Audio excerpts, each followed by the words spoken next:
Yeah, so I'm Sam Edwards. I'm online as Handstand Sam. You can find me on Twitter, or you can find me on my blog, like the blog about Kotlin and Android, so handstandsam.com. I am they call me distinguished engineer now, but basically a lead engineer at Capital One, just doing Kotlin and Android for the identity team. And today I'm going to be talking about Kotlin actors. This is something that my team's been using a lot. There's a member of our team, Zach Tacardi, that helped me review these slides and pretty much introduce me to these, so big shout out to him. But we picked it up and it's been a really cool tool. So on the play of words, I put the little theater thing over on the side, the theater emoji. It's no drama and actors. So there's your play on words. You'll kind of see how funny I am going forward. Yeah, let's get started. Oh, by the way, this is the world premiere of this talk because I've only actually practiced it in my head. So this is the first time I'm saying it out loud. So hopefully it turns out all right. All right, so no drama concurrency. What is concurrency? Of course, there's going to be a simple definition of it. It's going to be this: don't squint, we'll use magic move, we'll back out. Concurrency is the ability of different parts of a program to be executed out of order without affecting the final outcome. This allows for parallel execution, the background work, things happening all over the place, which can improve speed, because then you're not doing everything in order. You're actually able to do things at multiple times and kind of bring everything together. What concurrency does is it allows us to leverage things like multi-processor systems or Kotlin Co Routines, and then go ahead and get that final outcome that's actually then processed in order concurrently in order to get our result that we're expecting. We're all here because this is an Android meetup. Android basically means Kotlin these days because it's the cool new thing that we're all getting to play with, and it keeps evolving so fast. Almost as fast as the Android platform now with Compose and everything else going on. But Android itself is a asynchronous system. So this is a slide from Jake Wharton's talk back in 2017. I forgot exactly where I did it, but I really like this slide to explain why we need reactive programming. He does a really good job of explaining it. I think I have a screenshot later on that references that talk, so you can go check it out. But pretty much, you've got your device at the very bottom, and then you've got Android platform on the top. You've got disk writes on the left. You've got networking calls on the right. Everything on Android, and in the middle is basically the main thread. So everything on Android, you're tapping on the phone, it's a click event, right? You actually have a listener, it's asynchronous, you're waiting for it, you finally get to click. When you call that networking call with a cool result monad like Adam showed, you'll wait for the result, you'll get it back. You ask the Android platform on the very top, you say, hey, give me the result from this Bluetooth API, or give me something from the camera or whatever else. You're dealing with that, and then finally on the left, you're dealing with shared preferences or a SQLite database or something. So you need reactive programming because all these things happen asynchronously out of order, but you want them to all, come together at the end and then let your program, your Android application, render that in a meaningful way. So why reactive? Really, unless you can model, this is Jake's again, model your entire system synchronously so everything gets processed in a row, a single asynchronous source breaks imperative programming. So in Android, because we have so many asynchronous sources, this is why you see the community, it moved to RxJava, and now it's moving to Kotlin Co Routines. And if you've looked recently at the announcements, Kotlin Co Routines is now the official way to do background asynchronous work for Android, as coined by the Android team. So, of course, the thing you should use is RxJava. So this is the recommendation by Jake in April of 2017. This was the best solution we had. We did have Kotlin, but we did not have it officially supported by Google. So a month later, in May of 2017, we all know that we all had all this applause going on with Google I/O as they announced that Kotlin was an officially supported language. So nowadays, it is a reactive world. Android is a reactive space, and Kotlin Co Routines is a great way to do reactive programming with Kotlin. So I attended the Boston informal meetup last night, and there were about 12 people on there. I realized that when you come to a meetup, and it's been a while because of the pandemic, but people come from all various skill sets, right? You have a few people on here that could do coroutines like Adam, every single day. They're in there doing flows. They know about flat map and about folding and everything. And then you have people that say, I just tried to write my first Flutter app. So anyway, I'm going to break things down a little bit just to kind of give you an idea of what things are happening. So Kotlin Coroutines are explained in one slide. I'll probably get something wrong, but it is just the highlight of things. It's a function with a suspend keyword. So this is how you interact with coroutines. And so in order to invoke something that's suspended, you have to invoke that in a coroutine context. So you take a coroutine context like you have on the bottom there. I don't know if, I guess I can't point my mouse at it. But the coroutine context at the bottom, in this case, you're on the default set of dispatchers. You're creating a coroutine context and you're launching this coroutine. So you're launching the coroutine, and now you can basically use any suspended function that you would like. And when you're in that coroutine, everything processes in order. So this kind of opens up a whole range of opportunities. When you go ahead, if you wanted to, you could call an API, you get back the result, and then, yeah, you could go ahead and process that, and your code looks very easy to read. So essentially, coroutines are lightweight threads, and they are launched within a context of a coroutine scope. There you go. So if we're going to write concurrent code, so that's the code that's going to end up with the eventual result, even though things are happening all over the place, how can we do it with Kotlin Coroutines? So this is pulled from the documentation because I don't like to make things up too much, although I'm sure I make up a few things in this presentation. So feel free to call me out if I say something incorrectly, so I can update that before I publish the slides. The first thing to mention in there is Mutex.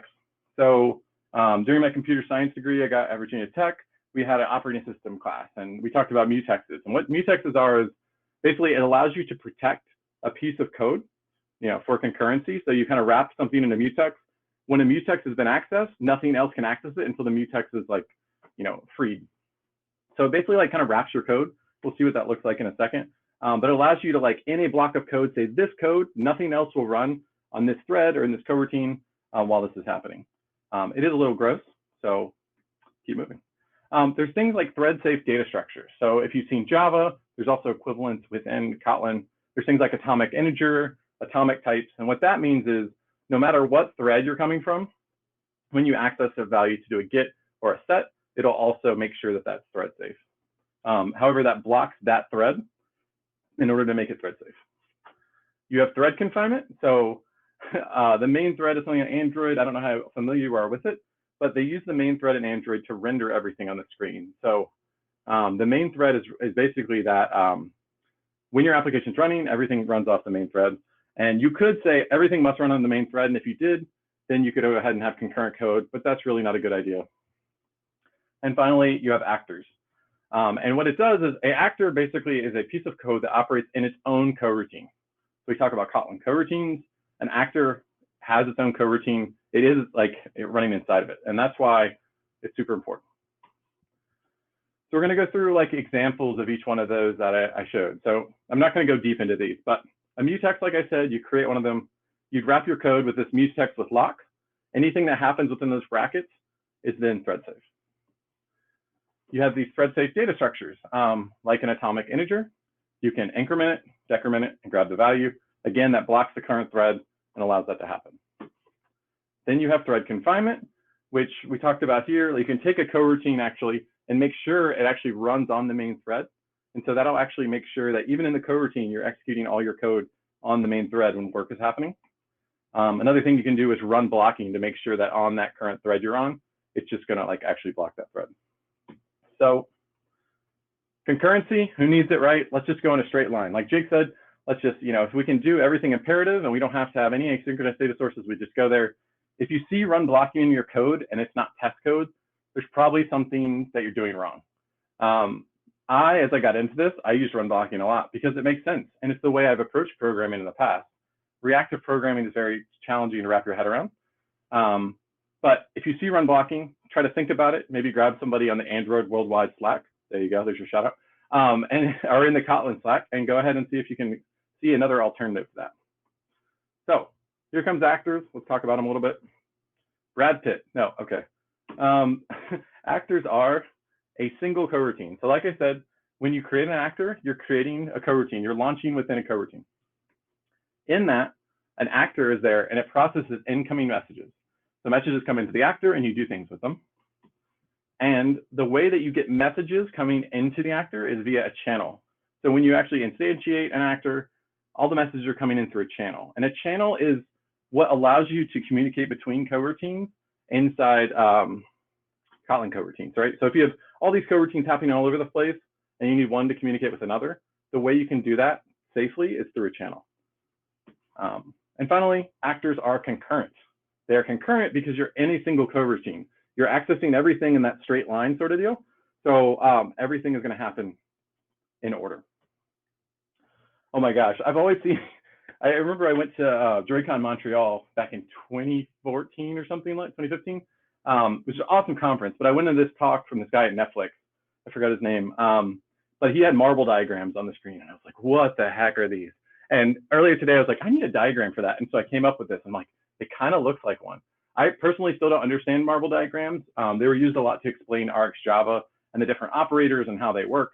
But I'm going to explain this to you in my own way. This is not a marble diagram. So what it is there's a straight line that goes straight across. That is imperative programming, right? So that means that you're executing code one at a time, straight in a row. So an actor launches a coroutine, so it can basically just process messages as they come in. The messages come in, and there's actually a for loop. So if you think about for value 0 to value 10, go ahead and go through those. That's pretty much what's happening here. You go ahead and send messages via the actor channel, you send it over, and then they get processed one by one in a for loop. So we'll check out what that means. But this is why actors are concurrent. You get messages coming in from all other coroutines happening, but then they end up getting processed sequentially, and you get concurrency. Adam talked a little bit about sealed classes, but sealed classes are my best friends. They enable things like the result monads. But what they allow you to do is basically create type safety. I don't know. I don't have a good analogy for that. But these intentions here are actually the ones that I have in a sample app. I pretty much update this with everything I have. And at the end of this, I'll show you a code sample. But inside of here, I have an app called Shopping App. If we launch it up, it has a little cart here. I go ahead and add some items in, add them in. I see my little cart icon having items in there. Go ahead and add another red delicious apple because apples are delicious. And then, this is using reactive programming because as I add these items, there's in the toolbar, it's listening to a stream of flow, which is then emitting after every change is happening. Hey, here's the new number of items in the cart. Here, as I decrement various items, it updates this on the top. So that's that reactive style programming where I have a click event. It concurrently modifies the data source, which represents all these things, and then emits the new state of what's happening so I can render it up top. So I just want to give you the context of what this is. So when I walk through some of these examples, you understand what I'm talking about. So I have 4 intentions here. First is find by label. So in this database that I have that represents this, you have a label for item like red delicious apple. And there's a thing called a deferred, which allows us to return back that item. And I'll get to that. Another thing would be upsert, which will insert or update an object like you normally have with the database. Remove, which will delete it from the database. And finally, completely empty everything. So these are, so we actually have an implementation of MVI. And it actually is backed by actors because we're able to do it concurrently and basically expose the state at the end. There's so many ways of doing MVI. It's a great pattern, though, and enables a lot of testing. Intentions are a great way. And so basically, intentions are the way that we call messages. So messages, like I said, just come into the actor, they get processed. In this case, I'm calling them intentions because that's just how my head operates. But basically, they're different actions that are coming in that we need to process, just like messages. So this completable deferred thing, it's a part of the Kotlin Co Routines that allows us to, it's kind of like async await, where we throw this thing in, it's going to have the code execute, and it's basically going to block the current thread. So it'll basically block the actor until the item is fulfilled. So you finally say completable deferred.complete, here's your result, and it would get sent back. And then that way, everything could process through. And you're like, okay, how are these things used? So here's the completable deferred. This is the method find by label, the actual implementation. We get in here, we have the deferred item, which is deferred. We now send into the actor our message or our intention. So the actor now gets a find by label intention or message. Obviously, I'm changing those terms or interoperating them, whatever that word is, substituting them. So you pass them deferred, and then you wait for the result. So inside that actor, you do whatever you need to do, talk to the database, talk to your data source, and then it'll wait here until you go ahead and return that value. So this is the inside of what an actor typically looks like when you actually create one.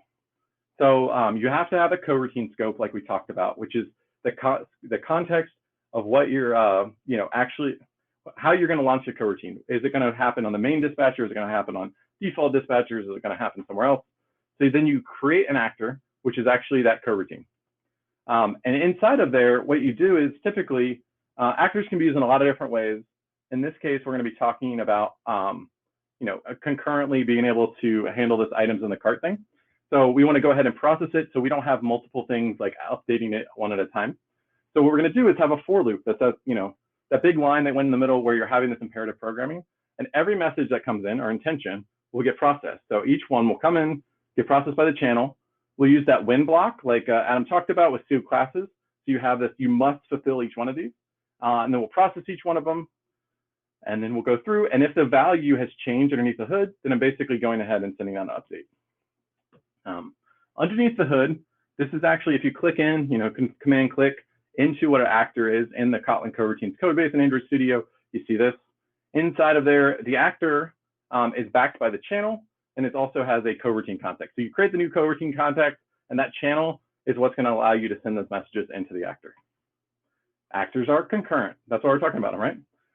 It is a single coroutine, and it processes messages sequentially, even no matter what coroutine you're calling this from, right? That's what we talked about. Channels are the one way that we're able to communicate safely between coroutines. So actors have messages coming in, or intentions, and then we're able to process those sequentially. And yeah, so they're queued, each one of those messages coming in, and then we can process them with that for loop. So it allows us to have that very readable concurrent code where the intention or the message is coming in, we know how to deal with it, we go to the next one. Oh my God, Absolute Coroutines API. I saw that on the actor documentation. You shouldn't use those. I've heard that a few times. And so that is a good concern, right? Like that's something we see in these Kotlin coroutine documentation. We see these sort of annotations and we're like, what does this mean? So we look into it a little bit and then we're like, we see that in the documentation for an obsolete coroutine, it says that the design of the corresponding declaration has serious flaws. Uh-oh, we shouldn't be using this. And they'll be redesigned in the future. Roughly speaking, there's no replacement for them yet, so they can't be deprecated right away. So this does give us a pause to say, oh my gosh, should I be using actors? Like Sam's talking about this in this talk, but he's losing his mind. Did he really talk about it? So I want to make sure that you feel comfortable with this. And cheers, by the way. All right, make sure you feel comfortable with this because there's a lot of context we're given by Roman Islerov, who's actually the lead on the Coroutines API. So there's a GitHub issue on the Kotlin X Coroutines library. It's about writing complex actors. So when you look at the documentation, it says it's obsolete and it will be replaced by complex actors. The response here is, what are we going to do? And he says, not in the near future, we're not going to get rid of them. We do plan to introduce a more convenient API, but existing actor function will either integrate with the new API or it will have a clear replacement. So don't worry about it. Old code will continue to work, and we don't have a complete design on the table yet, so it's subject to change. We'll get a little bit more context into that. Oh, okay, that's the same as the last one. But what was super cool and what's neat about the Google Developer Expert Program is we do have access as a Kotlin GDE and Android GDE to those teams. So we had one probably a month ago, like there's 20 of us on there, and we got to talk with Roman Islerov, who is the lead on the Kotlin Co Routine project. So I asked some questions in there, and these are his answers, paraphrased because I'm typing notes as it's going on. But he says, actors are not deprecated, they will remain. Actors were designed pre-structured concurrency, and they will not drop simple actors. The replacements will support the simple use case just as well. So there's things that you can do with complex actors, but if you start using actors now, everything I'm explaining, the concepts, the sort of use cases you're talking about are going to be there. So don't be afraid. The Absolute Coroutines API is there, but this is the plans from the people that are actually designing this Kotlin Coroutine framework. You're kind of managing state, aren't you, Sam? What about state flow? I heard this thing's amazing. It's going to replace live data. You can just kind of do everything. I thought you never asked. So state flow, how does this kind of tie into actors, right? A state flow, kind of jumping in, hopefully I highlight some of these things. So it's a flow that represents a read-only state. We'll just read the highlighted portions. It can be retrieved via a value property, and you can observe the changes of these. So flows in general are cold streams that you can subscribe to, you can collect data from, performs operations on it, and you can monitor it. So a state flow is kind of cool because behind the scenes, that flow has a state to it. So like in this case, it could be the state of the number of items in your cart. So if we have that, we can monitor that, and as it changes and we set the values, it would then emit new values in that flow. A mutable state flow is very much like a state flow, but it's what you can use under the covers to set values. State flow only provides a getter, but a mutable state flow actually allows you to set the value. So you kind of use this under the hood, and we'll see this example that I pushed to GitHub a couple hours ago right before this because I was cramming to finish it. So let's take a look at it. The actor plus state flow example. They can be friends. They don't have to be apart. And this is just one scenario of how you can use actors. When I publish these slides, probably tomorrow, because I'm probably going to go to bed not too long after this. But yeah, actors can be used in so many ways. So if we just, before I get into this too much, I don't want you to say you have to use actors and you have to use stateflow together. This is one way that you can leverage actors. But if you want to use actors just to like process data in this like, that happens all over the place, but end up processing it in that almost sequential way through intentions, it's a really nice way to do it. So there's a lot of use cases. This is like kind of a simple one I was showing, and it's based on a project I already had that's open source, so I can show you how it changes. So this project I've used for presentations on SQLite, which is a great open source library by the Square team and Cash App. It's Kotlin multi-platform as well, which is great. And actually one downside of actors is it's only supported on the JVM. So if you're doing multi-platform, you might be loving this, but it's probably not your solution right now. Coroutines are kind of in a infancy state, like not infancy state, but there's a lot to be desired about the support in multi-platform, although there is some support. So when we talk about these actors, just know if you're going to do a lot of multi-platform, it may not be the thing for you. But if you're running for Android only, you're going to love them. So I have this in-memory shopping cart DAO, and the DAO pretty much has those things I can talk about. You can do a find, you can do an upsert, a remove, and an empty. So I have this, let's zoom in a little bit because you guys are far away, many miles away. So we have this thing of a shopping cart DAO. So this is that these values are these methods that we have to override. So down below, we have find by label, which is overridden, upsert, remove, like I mentioned. And so inside of here, I want to do an implementation that's not just like a base. The original implementation I had done with this uses just channels because flow wasn't stable yet. But now what I'm doing is I want to expose, I guess if I open this in Android Studio, it's going to take too long. But this all items is a value on that interface. And this is the flow that you listen or can collect on that will then emit all the changes to this list of items with quantity that we can use to render the shopping cart and the little shopping cart icon. So these are the intentions that we talked about in the other slide. Find by label, upsert, remove, empty. Now down below, we've defined a coroutine scope. So this is the default dispatchers. So that just means kind of like background threads. It's not the main threads, it's not the IO threads, but it's stuff I want to do in the background. Just let me do stuff back there. So I'm going to create an actor, which is backed by a coroutine. And that's going to be in that scope because you always need a scope to go ahead and create a coroutine and launch one. So we go ahead and do this. This is a syntax you use, and you tell the actor the kind of messages that the channel is going to be sending in. In this case, it's a type intention that I've described above. So I've created what those messages are. I can then send those in. Under the hood, I have this value that's in here. This is a mutable map. Typically, if you see things that are mutable in your code or you see bars, it's a smell. And some of the stuff we do for MVI, we have the view model state at the end of the day. We actually represent that as a var because we want to reassign it. Because we have a mutable map, and that's kind of the way I've modeled it here, that's kind of the same thing, right? We can update that and change it. So this is that for loop we were talking about. We're going to get in here, and we process every intention in that channel. So all these messages keep popping in all over the place, and this actor's in a single coroutine, so we're able to process it one by one. So find by label, we'll go ahead, and it will complete by finding that item in the map and then completing that await. So that other piece is like you sent in the intention, you're now awaiting until that's fulfilled. Now I fulfill it, and then it goes back and it's able to deliver that result. Down at the end, because we're managing state, we basically compare, is my current value the same as the one I just created? If it's not, then I'm going to go ahead and set the value of this mutable state flow up top. So what that'll do is basically emit a new value. And so anybody subscribed to this all items will now get that new value. So that little item in the top of our application up here and in here, it's all listening to that flow.